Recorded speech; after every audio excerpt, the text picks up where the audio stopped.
Hi, this is Andy Van Kleunen, talking to you from the Workforce Alliance's new offices here in downtown Washington, D.C., which in January 2010 will become the national headquarters of the new National Skills Coalition, the new name for our organization. Our mission is still the same. We're trying to work with a range of different stakeholders to make sure that every worker in every industry in this country has the skills to compete and prosper. But we want the name of our organization to reflect the wider range of policies that we continue to work across to make sure that we're helping folks at a variety of different places in their careers and making sure that we're doing the most effective job of engaging industries to help target our nation's human capital investments. So we would love to have you all here. We've created this office as a way to make it easier for our members, particularly our supporting members, to come into D.C. to meet with members of Congress and the members of the administration. So please come in, meet with our staff. We've got places for you to work.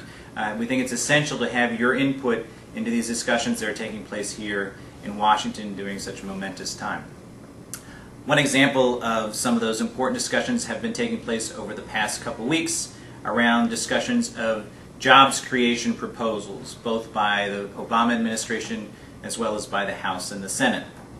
Last week, I was privileged enough to be able to participate in the President's Jobs Summit, which was an effort by him to bring together a small group of business leaders, labor leaders, and other experts to talk about what we could be doing to accelerate job growth and hiring in this economy at a time when we still have over 10% unemployment.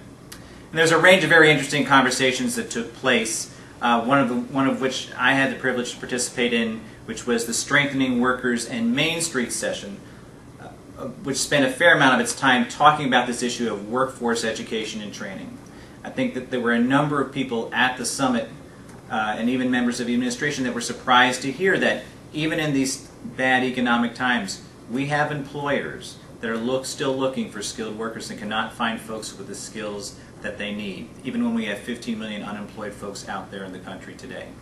And so the discussions about the structural problems about the number of people who would not be able to re-enter the industries that they left, or who don't have the skills to get into a skilled job in one of the industries that we're going to be investing in, whether it's under the Recovery Act or that are going to be growing as part of this economic recovery, that we really need to be thinking about job creation and hiring along with job training and workforce development as part of a larger package.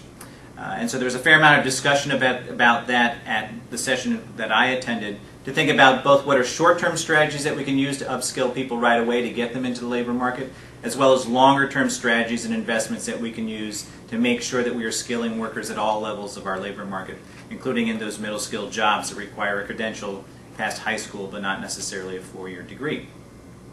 So, how much impact has that summit conversation had on the proposals that we're discussing here in Washington this week?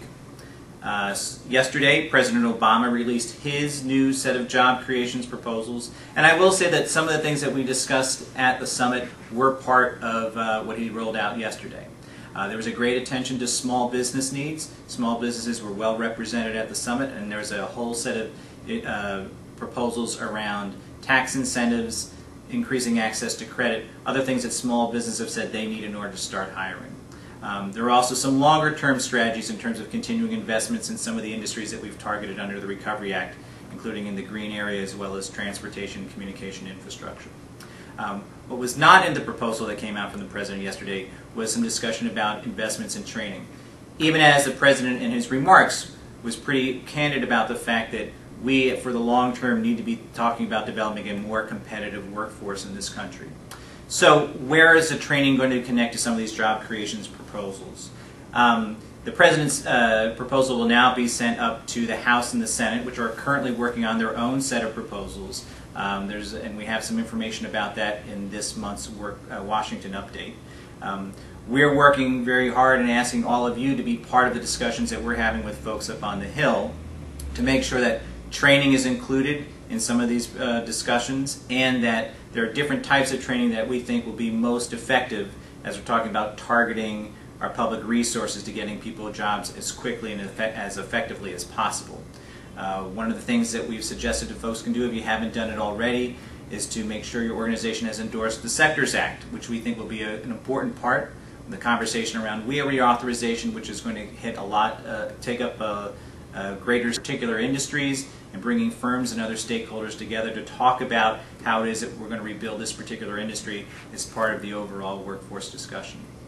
So those are some things that we've highlighted in this month's workforce developments. I thank everybody who has been a part of our work over the past year, particularly our supporting members. If you haven't had a chance to yet make a donation to the Workforce Alliance, soon to be the National Skills Coalition, I greatly appreciate your doing so. It really allows us to do the types of work here in Washington and in state capitals that otherwise we wouldn't be able to do to try to advance the skills agenda. So until we talk again, have a great holiday season and a good new year, and we'll see you back here in Washington in 2010.